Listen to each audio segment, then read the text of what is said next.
Paul, a servant of God and an apostle of Jesus Christ, according to the faith of God's elect, and the acknowledging of the truth which is after godliness,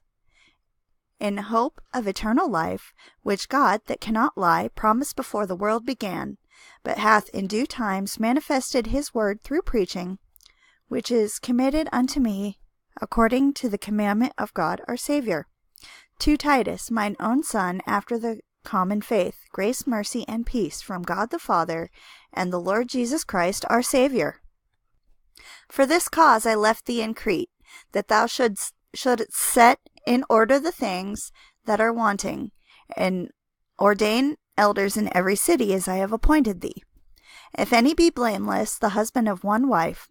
having faithful children, not accused of riot or unruly. For a bishop must be blameless as the steward of God, not self-willed, not soon angry, not given to wine, no striker, not given to filthy lucre, but a lover of hospitality, a lover of good men, sober, just, holy, temperate,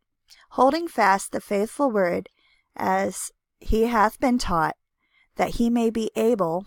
by sound doctrine, both to exhort and to convince the gainsayers. For there are many unruly and vain talkers and deceivers, especially they of the circumcision, whose mouths must be stopped, who subvert whole houses, teaching things which they ought not, for filthy lucre's sake. One of themselves, even a prophet of their own, said, The Cretans are always liars, evil beasts, slow bellies. This witness is true, wherefore rebuke them sharply, that they may be sound in the faith, not giving heed to Jewish fables and commandments of men that turn from the truth.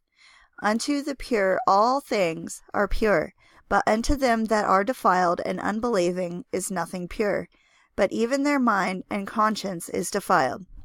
They profess that they know God, but in works they deny him, being abominable and disobedient, and unto every good work reprobate.